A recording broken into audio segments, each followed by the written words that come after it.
This non-binary woke influencer tried to cancel Donald Trump, but instead they made the greatest ad possible. Watch closely. First, he promises that he will carry out the largest domestic deportation operation in history. He will also ask for the death sentence for anyone convicted of human trafficking. He will close the Department of Education and return all education standards to the states to decide.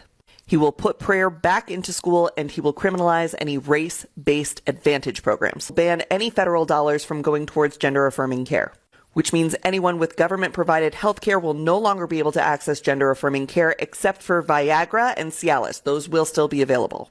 He will propose a constitutional amendment that gives a term limit to Congress. He will deploy the Department of Justice to investigate the Biden crime family and any of his adversaries or political rivals. He will immediately pardon all of the January 6thers, and he will create a task force to investigate anyone who arrested, charged, or imprisoned a January 6er.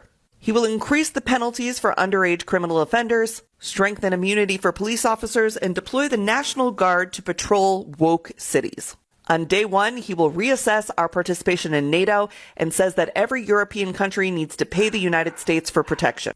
He will kill all e-vehicles and e-vehicle legislation, seeking to replace that with the development of a flying car. He believes that we could create a car that vertically takes off. He will remove all of the limits on American natural gas exports and drill baby drill for oil domestically. He will impose a tariff of up to 60% on Chinese imports. He will extend the 2017 tax cuts and drop the corporate tax rate from 21% to 15%. And he will take billions and billions of dollars from private university endowments by taxing, fining, and suing the universities.